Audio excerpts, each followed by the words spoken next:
Bom dia, galera. Vamos começar a aula de doenças bacterianas e virais, segundo ano Minervina.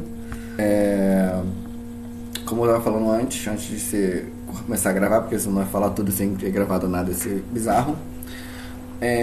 Eu estava lendo os artigos, até mesmo reportagens, estava falando que com essa quarentena, algumas doenças vão aumentar.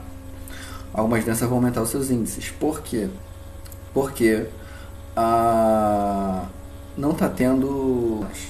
Então, por exemplo, a gente vai falar do HIV daqui também. Não está tendo HIV. As pessoas não estão fazendo teste. Então, quem está em dúvida, quem não está fazendo teste, quem não está se preocupando com isso, provavelmente é uma pessoa que está transmitindo o vírus. Porque o convívio vai diminuir, daqui a pouco vão ter as permissões estão aumentando, as pessoas estão tendo mais contato, os restaurantes estão voltando a funcionar, as pessoas vão voltar a sair, e aí a pessoa que não está fazendo teste, ela vai aumentar o índice dessas doenças. Então a ideia da aula de hoje é alertar vocês sobre essas doenças virais e bacterianas, tá? E também explicar um pouco o conceito de pandemia e epidemia, além de entender como é que funciona a transmissão das doenças. Para qualquer uma, tanto parasitária, fúngica, tem uma ordem aqui, tá?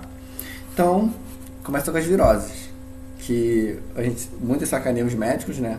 Ah, não, uma virose. Ah, não, uma virose. Isso acontece por quê? Porque os médicos, para saber qual virose é, existem testes específicos. Raspagem de mucosa, raspagem local, teste de subducção, teste de eu esqueci o nome agora. Enfim, você tem que pegar, retirar o vírus, retirar a bactéria, no caso é mais com o vírus que acontece isso, e fazer o teste, fazer um teste analítico. Como os médicos têm preguiça de fazer isso, eles não têm esse saco inteiro de pesquisar qual é o motivo, o que eles fazem? Eles sabem que os remédios eles estão para um amplo aspecto. Os remédios antivirais, eles servem para vários tipos de vírus. Então, eles passam o remédio que vai servir para todo mundo. Eles vão passar o remédio que serve para qualquer tipo de pessoa, tá? Então, a partir disso, a gente explica a diferença de pandemia e epidemia. Epidemia é quando surge uma doença e se espalha rapidamente. Ela fica por tempo limitado e o grande número de pessoas daquele local é atacado, no caso a gripe. Todo ano nós temos epidemias de gripe, tá? A endemia é quando essa doença, esse tipo de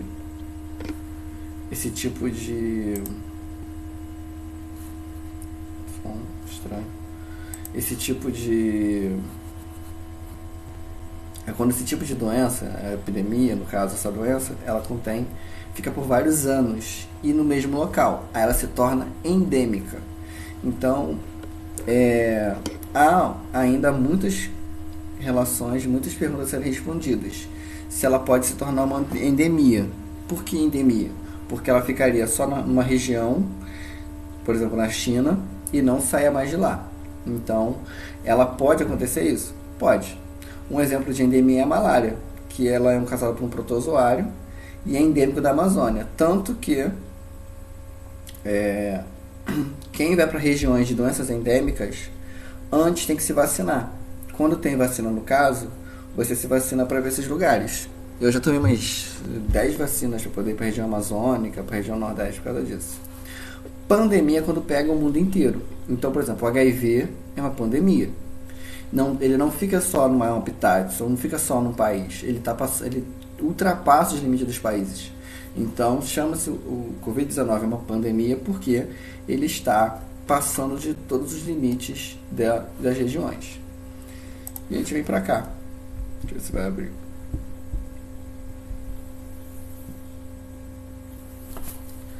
Esse aqui é o ciclo da dengue. Eu precisava falar da dengue para a gente poder falar de agente etiológico, agente patógeno, vetor e reservatório. O que acontece? Vamos esperar. aqui. Esse é o ciclo da dengue. O mosquito, ele deixa um ovo.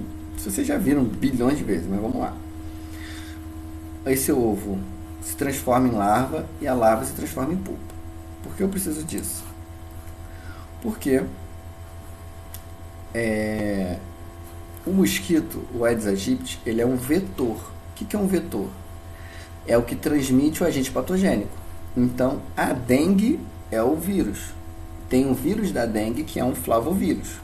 O Aedes aegypti, ele é um vetor. Ele vai transmitir a doença. Ele é um tipo de mosquito, sim, aegypti vem do Egito, que ele vai ser o transportador, vamos dizer assim, do parasita. O agente etológico ou patógeno é o organismo que é capaz de fazer infecção, tá? Aí já começa as dúvidas. Então vamos lá. A dengue é o vetor ou o patógeno? Para vocês responderem essa. Voltando, sim. Realmente a dengue é o agente patógeno ou agente etiológico, é o mesmo nome, só que tem grafias diferentes. E o vetor é o Aedes aegypti. Então, voltando lá. A dengue, ela sempre vai acabar acometendo nossos países porque são chamadas de doenças subtropicais. Tem matérias na própria Fiocruz, tem mestrado em cima disso, tem doutorado em cima disso, que são chamadas de doenças tropicais. Só vocês terem noção de como é complicado você entender toda essa temática. Então a dengue é só um exemplo. Por que acontece mais aqui? Acontece mais aqui porque nós temos o vetor em grande quantidade, é difícil você matar esse mosquito, é difícil você exterminar totalmente esse mosquito, porque ou ele está na área urbana ou na área periurbana. Então se a sociedade crescer para o interior, ela vai encontrar o mosquito de novo. Então aumenta as chances de ter ele como vetor da dengue. Não só da dengue, né? A chikungunya e a zika. É o mesmo vetor. Continua sendo a dengue. Esse mosquito que tem as patas brancas e pretas. É bem fácil de você visualizar esse mosquito. Mas é complicado você ter uma forma de matar todos eles. E porque aqui no caso é uma fêmea, tá? Por que eu estou confirmando que é uma fêmea? Porque quem depende do sangue, para ela conseguir colocar os ovos. Se ela não colocar os ovos, se ela não fazer essa postura dos ovos, para ela conseguir fazer a postura dos ovos, melhor dizendo, ela precisa de sangue humano, tá? Por isso que ela tem que ter essa vetorização. Então, falamos da dengue. O resfriado é outro vírus também que tem uma transmissão muito fácil por gotículas eliminadas pela via respiratória, fala, tosse, espirro, a pessoa espirra na mão, aperta a sua mão. Então a gente só começou a prestar atenção, a gente não, mas a sociedade só começou a prestar atenção na transmissão da gripe, na transmissão pela gripe no caso, por causa dos últimos casos. As pessoas não tinham essa ideia de usar máscara, não tinham essa ideia de estar lavando a mão toda hora, estar passando álcool em gel, a não ser quem tem conhecimento na área. Além da gripe, nós temos o vírus H1N1, que é chamado de gripe A. Também tem a gripe viária. Tem outros tipos de gripe. Temos a poliomielite, que ela vai causar febre e mal-estar. Pode atacar o sistema nervoso, causando paralisia. E aí, qual é a forma de contágio? Água ou alimento contaminado. Então, fazendo só um resumo básico. Dengue, local de crescimento do mosquito. Se tem local de crescimento do mosquito, tem como você ser transmitido. Gripe, ficar próximo das pessoas. Poliomielite, água contaminada. Então, as formas dos vírus chegar na gente são diversas. Eles evoluíram para isso. São milhões de anos de evolução, de coevolução para chegar nesse tipo de espalhamento. Só um adendo sobre a dengue clássica e a dengue hemorrágica, que a dengue clássica é a dengue normal, e a pessoa é chamada de dengue, como o próprio livro diz, o Gewan Snyder, que é o nome do autor, Ele fala muito bem, é chamado de dengue porque na Espanha já chegou a ter essa doença muitos anos atrás, né? Décadas atrás, e aí a pessoa ficava dengosa, a pessoa ficava quebrada. Aí deu o apelido de dengue para isso, por causa que era a forma que as pessoas ficavam. Na dengue clássica, você vai ter febre alta, dores no corpo, algumas pessoas vão ter mancha no corpo, outras não, inflamação na garganta, e a pessoa vai ter esse tempo de estágio do crescimento do vírus dentro da pessoa. E a dengue hemorrágica é tudo isso, mais o sangramento que pode causar a morte. Só que a dengue hemorrágica é outro tipo de vírus, tá? Tanto que você pode ter a dengue comum ou a dengue hemorrágica. Só depende do tipo de vírus que você se contaminou. E os sintomas são bem piores. E aí que é a febre amarela, causada pelo mesmo mosquito, tá? Por isso que o combate aos vetores são a forma mais eficaz, quer dizer, é a forma mais rápida de você evitar o contágio. A raiva, que já foi muito mais transmitida, hoje é menos comum, ela é chamada de raiva também porque a pessoa ficava com a espuma na boca. Isso acontece porque há uma contração muscular causada pelo contato com o vírus e a pessoa não consegue beber. Ela não consegue fazer o ato de deglutir normal. Então ela começa a salivar, essa saliva vira uma espuma.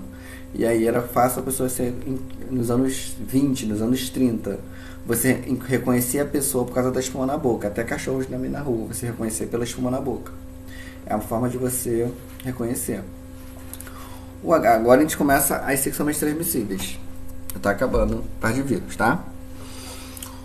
O HPV, o papiloma vírus humano, que tem algumas vacinas.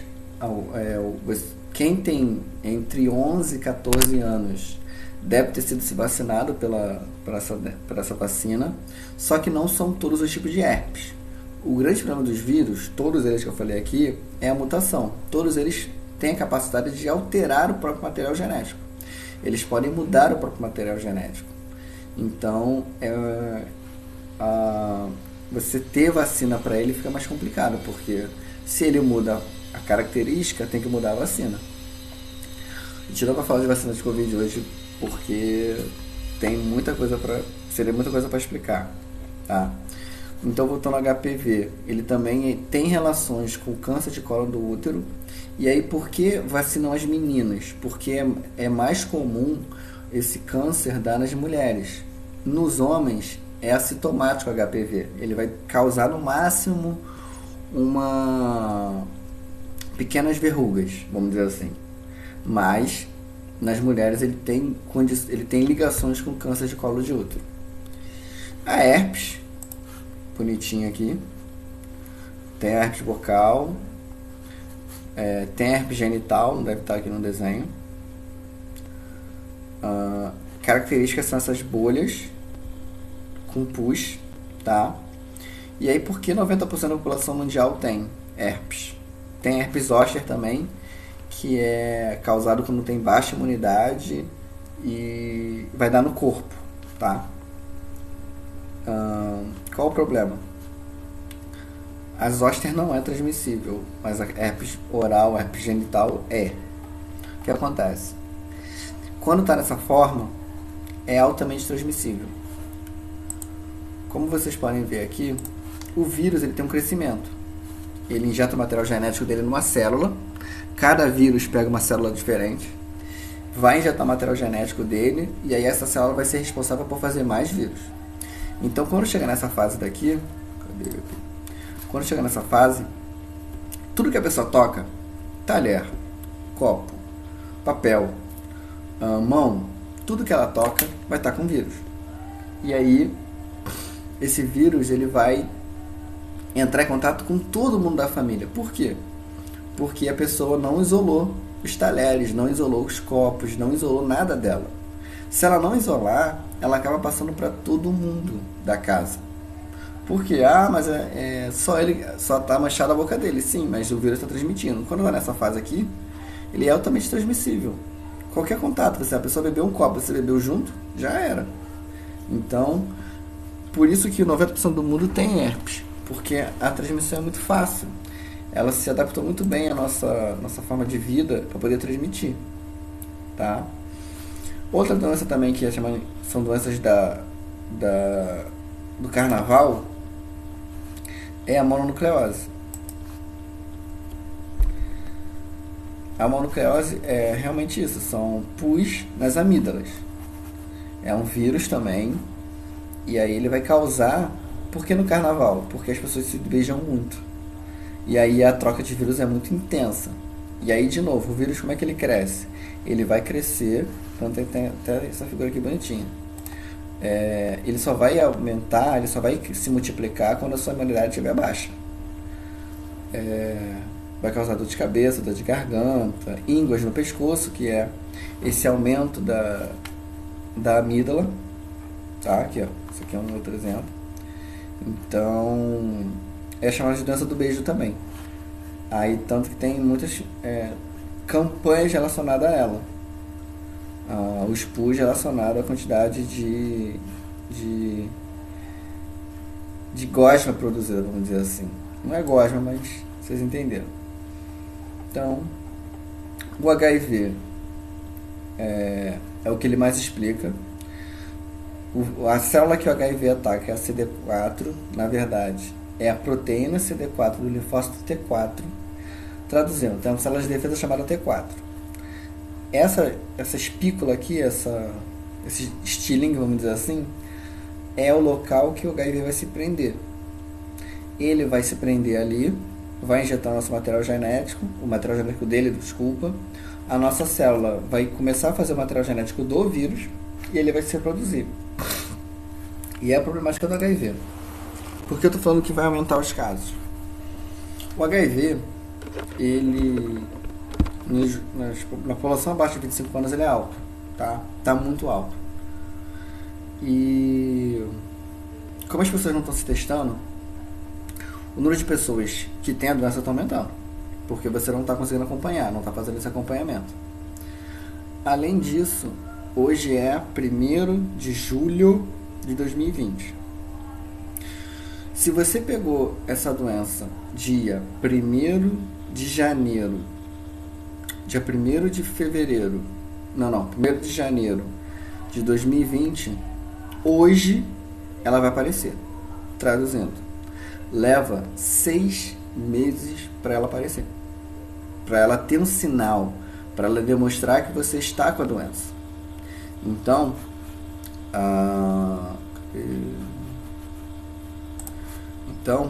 por isso que essas doenças que eu estou falando, herpes, HPV, febre amarela, todas essas doenças, como não estão tendo acompanhamento, não está tendo pesquisa sobre elas, as pessoas estão tendo. Ninguém parou de fazer as coisas. Então elas estão continuando circulando. Só que como não está tendo tratamento, nem pesquisas para ver se a pessoa está desenvolvendo ou não, a chance de aumentar é muito maior. Até porque ela se transmite por fluido. Sangue, sêmen, secreção vaginal, leite materno, líquido cerebroespinhal, líquido amniótico, qualquer tipo de líquido que entre em contato com a mucosa, boca, ânus, vagina, pele e, no caso, pênis, qualquer tipo de mucosa dessas áreas, se há contato, se elas têm contato um com o outro, vai ter transmissão. E a dificuldade além de não ter teste, você não pega a pessoa, quando você está se relacionando, você não faz um check-up do passado dela. Você não faz uma checagem para saber qual é o histórico dela. Então, por isso que essas doenças vão aumentar muito a transmissão, tá? Além do mais, por quê? Qualquer tipo de relação sexual que tenha toque de mucosa, e essa mucosa tem microferidas que são imperceptíveis ao olho nu, vai ter sangue nessas mucosas, e aí tem troca de sangue, transmissão do vírus. E também o número de casos que está aumentando também é de pessoas que são tipo tatuador, faz tatuagem de rena, ela está barbeiros no caso, Essas pessoas estão aumentando o número de casos, por quê? Porque ela não sabe o histórico, não usa equipamento de proteção e aí acaba se contaminando também no trabalho por causa disso. E aí, só para não deixar passar, temos o sarampo, que também deve aumentar o número de casos. Todos eles são caracterizados por bolhas no corpo. Qualquer tipo de bolha no corpo é bom tentar ver o mais rápido possível o que é e saber como é que é a transmissão, porque você sabe como é que é a transmissão. Porque alguns é por contato, outros é se você tocar, outros é por líquidos que a pessoa produz, tá? Não é esse. Então, bactérias. As bactérias são mais tem mais aparatos organísticos, organóide, vamos dizer assim, do que o vírus. E aí elas vão transmitir tuberculose, coqueluche, escarlatina, pneumonia, cólera, leptospirose, febre tifoide, botulismo, gonorreia, sífilis. Então vão ter vários tipos de doenças causadas por bactérias. Começa com essa aqui que dá pra falar um negócio. A tuberculose, eu trabalhei com tuberculose, tá? Na faculdade, em São Gonçalo, que era um local endêmico. Aí volto a falar do que eu falei antes de endemia. O que são doenças endêmicas? Então, eu tenho essa marca aqui. São duas no meu caso, porque eu tenho mais de 25 anos. Até quem tem menos de 25 anos tem uma marca só. Essa é a marca da BCG. Essa marca é a marca da BCG, que é uma vacina chamada bacila de Calm-Guerin, BCG, que ela consegue prevenir para várias doenças, inclusive a tuberculose, tá? Por isso que é importante que vocês tenham essas marcas, peguem o cartão de vacinação de vocês e dá uma olhada, ver se está tudo completo. Porque devem ter campanhas de meningite, devem ter campanhas de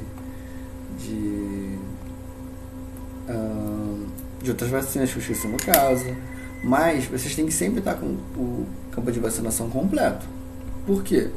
Porque vocês têm que impedir que essas doenças se propaguem. Se você não tem a marca, é bom você procurar um posto de saúde, porque você não está imunizado contra a tuberculose. Não só a tuberculose, a BCG são para 5 doenças diferentes. Então, o que aconteceu com a Thaís? Deixa eu parar de gravar. A vacina nada mais é do que uma parte da doença fraca. O nosso sistema imunológico consegue copiar. Melhor explicação. Imagina algemas.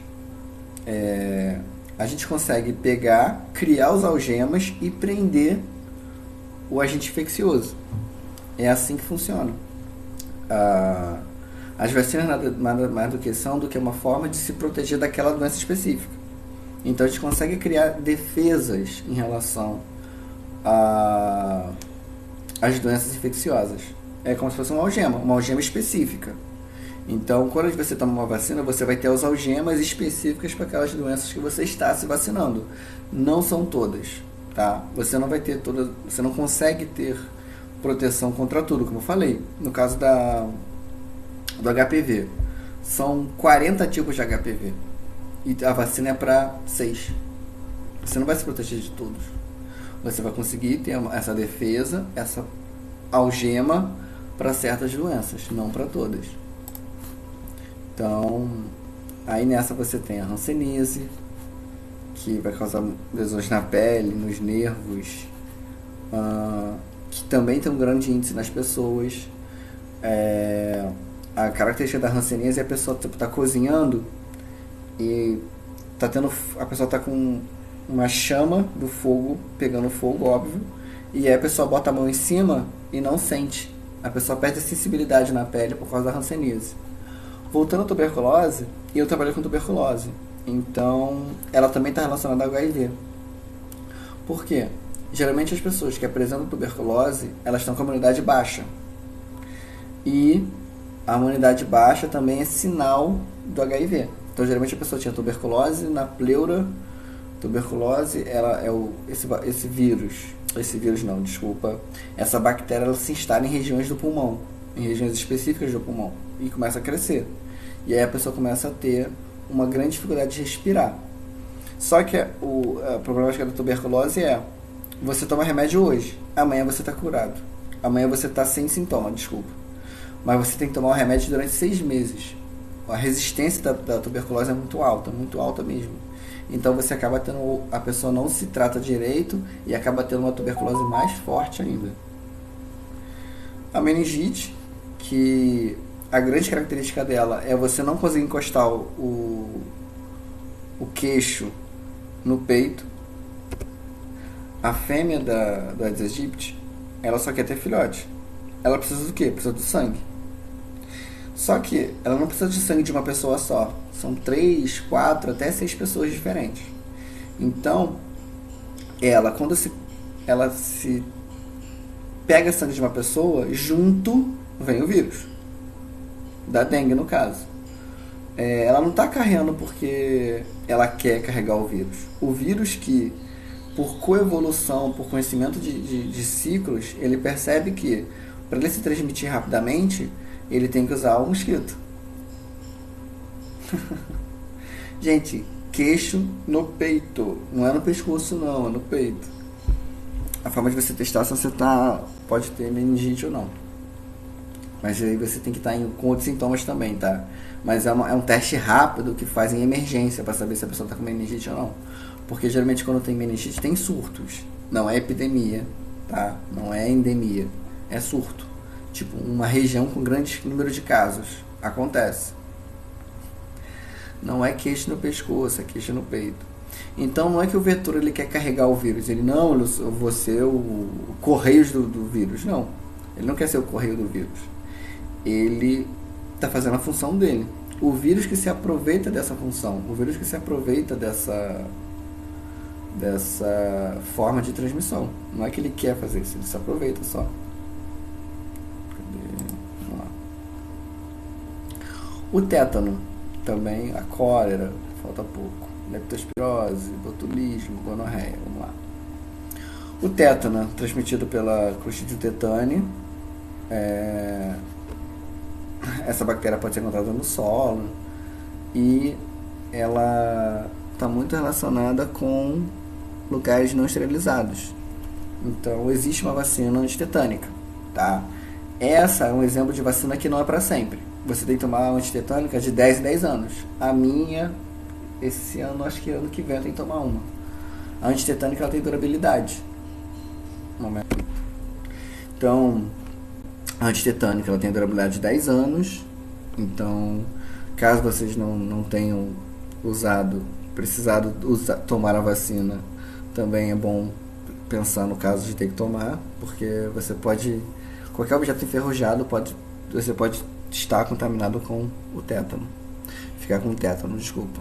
Leptospirose vocês conhecem como doença do rato, tem até um áudio vazado alguns anos atrás de leptospira, o cara não consegue falar leptospirose e fala doença do rato, é engraçado, mas ele é causado por uma bactéria que é transmitida pela urina de cães, animais e principalmente rato, e é muito comum a transmissão durante as chuvas, onde tem enchente. O rato ele vai fazer a urina na água, a pessoa, se tiver algum ferimento no pé, ferimento na região que ela está tendo contato com a água, ela vai acabar se contaminando. A cólera também é transmitida pela água e alimento contaminado, cru ou mal cozido, e aí vai causar uma diarreia. Essa diarreia ela pode matar porque a pessoa perde 2 litros de água por hora. Então a diarreia é uma forma do corpo eliminar o que está incomodando. Então se você foi no podrão, se alimentou e teve diarreia, provavelmente você se contaminou por algum tipo de bactéria ou vírus. É a forma do nosso corpo evitar novas doenças, evitar novos contágios, tá? Clamídia é outra coisa que eu vou falar para vocês. Evitem troca de objetos íntimos, de roupas íntimas. A clamídia é um tipo de bactéria que é transmitida por troca de objetos. Calcinha, calça jeans mal lavada, a pessoa acabou de usar e a outra pessoa usa. Eu já vi até casos de clamídia até em restaurantes, porque a mulher que estava lavando lá, a mulher que estava colocando os alimentos teve contato com o alimento e ela passou clamídia para várias pessoas do restaurante. Essa história foi tensa, aconteceu uns 7 anos atrás. E aí a clamídia ela vai causar infecção na uretra, tá? A pessoa vai ter ardência urinar, vai ter aumento do linfonodo da região genital, tipo, vai ter aumento da região peniana e aumento da região da vagina, porque os linfonodos ali vão aumentar por causa da infecção. A gonorreia também vai causar secreção no homem e secreção na mulher. Vai sentir dor e ardência na região genital na hora de fazer a urina. E vai ter uma secreção branca ou amarelada ao urinar. Então é um clássico exemplo de gonorreia. Não tem vacina e aí a pessoa vai ter que tomar antibiótico.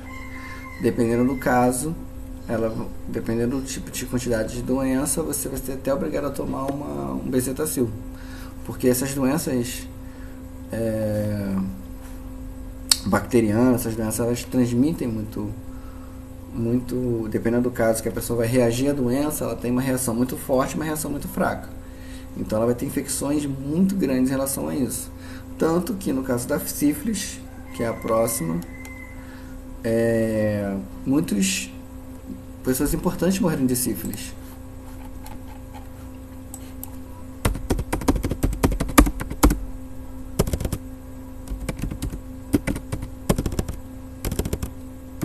Ela é muito estudada na história, a sífilis. Muitas pessoas importantes tiveram sífilis. Hitler teve sífilis. Tem livros, pô.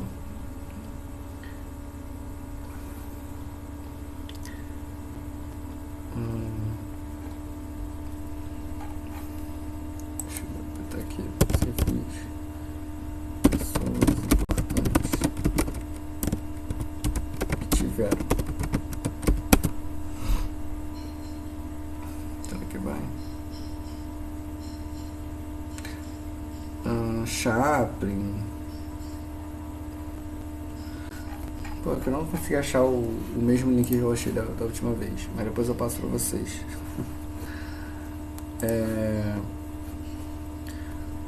Também é causada por uma ferida chamada de cancro duro, que aí é indolor, e ela vai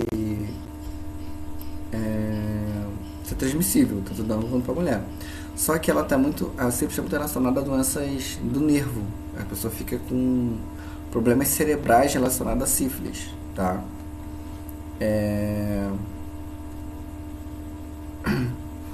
E aí muitas pessoas da história morreram por sífilis porque não tinha tratamento. Hoje é mais fácil a pessoa tomar antibiótico, mas antigamente era muito complicado. E aí nessa parte de atacar o sistema nervoso, a pessoa acabava falecendo por isso. E o botulismo é a última doença. Ela está relacionada a qualquer tipo de enlatados que tiverem deformados, provavelmente tem Clostridium botulinum ali. Provavelmente tem a doença, tem a bactéria que vai causar a doença.